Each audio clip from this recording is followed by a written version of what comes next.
ನಿಮಗೂ ಕೂಡ ಗೊತ್ತಿದೆ. ಅದರ ನಡುವೆ ನಿರ್ಮಾಪಕರ ಸಂಘದ ಕಟ್ಟಡ ಉದ್ಘಾಟನೆ ಆಗಿದೆ. ನಿಮ್ಮ ಮಾತು. ಒಳ್ಳೆ ಬೆಳವಣಿಗೆ ಅಂತ ನಿರ್ಮಾಪಕರನ್ನ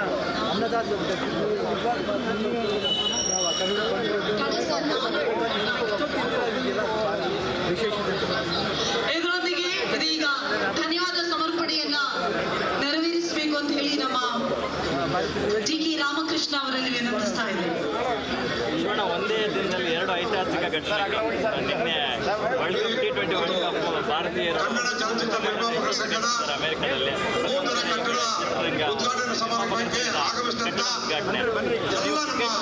ಕ್ರಿಕೆಟ್ ಮುಖ್ಯಮಂತ್ರಿಗಳಾದ ಸಿದ್ದರಾಮಯ್ಯ ಸಾಹೇಬರಿಗೆ ಹಾಗೆ ಬಂದಿರತಕ್ಕಂಥ ನಮ್ಮ ಪೊಲೀಸ್ ಇಲಾಖೆಯವರಿಗೆ, ಎಲ್ಲ ನಿರ್ಮಾಪಕರಿಗೆ, ನಮ್ಮ ವಿತರಕರಿಗೆ, ಪ್ರದರ್ಶಕರಿಗೆ, ಚಿತ್ರರಂಗದ ಎಲ್ಲ ಅಂಗಸಂಸ್ಥೆಯ ಸದಸ್ಯರಿಗೆ ಮತ್ತು ಇದರೊಂದಿಗೆ ಪ್ರತ್ಯಕ್ಷವಾಗಿ ಪರೋಕ್ಷವಾಗಿ ಸಹಕರಿಸಿದಂತ ಎಲ್ಲರಿಗೂ ಕೂಡ, ಹಾಗೆಯೇ ನಮ್ಮ ಒಂದು ಮೀಟಿಂಗ್ ಮಾಡಲಿಕ್ಕೆ ಸಹಕರಿಸಿದಂತ ಒಂದು ಶಿವ ಎಡಿಟರ್ ಮತ್ತು ಸುರೇಶ್ ರಾಜು, ಈ ಒಂದು ವೇದಿಕೆ ಆಗ್ತಂತ ನಮ್ಮ ವೇಣು ಅವರಿಗೆ ಎಲ್ಲರಿಗೂ ಕೂಡ ಸಹಕರಿಸಿದಂತವರಿಗೆ ಕೂಡ ಈ ಒಂದು ವಂದನಾರ್ಪಣೆ ಹೇಳ್ತಾ ಇದ್ದೀನಿ. ಎಲ್ಲರಿಗೂ ಕೂಡ ಕೆಲವು ನಮ್ಮ ಚಿತ್ರರಂಗದವರಿಗೂ ಊಟನೂ ಕೂಡ ಮಾಡ್ಕೊಂಡು ಹೋಗ್ಬೋದು ಅಂತ ಎಲ್ಲರಿಗೂ ಕೂಡ ಅವ್ರು ಮನವಿ ಮಾಡ್ಕೊಳ್ತೀವಿ.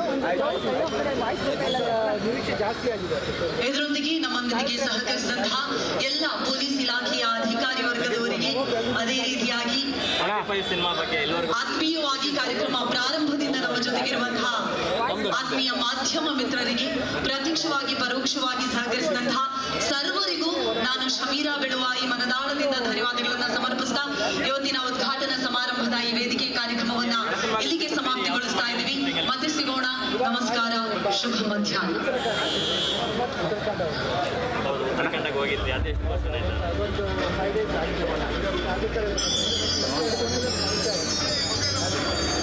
ಅಣ್ಣ, ಚಿತ್ರೋದ್ಯಮದ ಬೆಳವಣಿಗೆಗಳಿಗೆ ಯಾವತ್ತೂ ಸ್ಪಂದಿಸ್ತೀರಾ, ಗಮನಿಸ್ತೀರಾ? ಸದ್ಯಕ್ಕೆ ಆಗ್ತಾ ಇರುವಂಥ ಪರಿಸ್ಥಿತಿ ಅಣ್ಣ.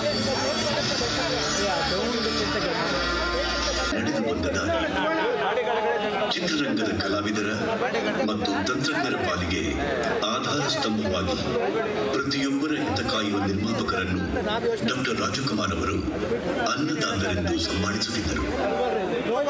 ನಾಡು ಕಂಡ ಹೆಮ್ಮೆಯ ನಿರ್ಮಾಪಕಿ ಶ್ರೀಮತಿ ಪಾರ್ವತಮ್ಮ ರಾಜಕುಮಾರ್ ಅವರ ಮುಂದಾಳತ್ವದಲ್ಲಿ ಕನ್ನಡ ಚಲನಚಿತ್ರ ನಿರ್ಮಾಪಕರ ಹಿತರಕ್ಷಣೆಗಾಗಿ 1982ರಲ್ಲಿ ಕನ್ನಡ ಚಲನಚಿತ್ರ ನಿರ್ಮಾಪಕರ ಸಂಘ ಸ್ಥಾಪನೆಯಾಯಿತು.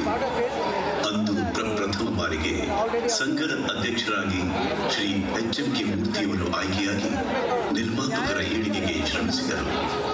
1991ರಲ್ಲಿ ಶ್ರೀ BM ವೆಂಕಟೇಶ್, 1996ರಲ್ಲಿ ಶ್ರೀ CVL ಶಾಸ್ತ್ರಿ,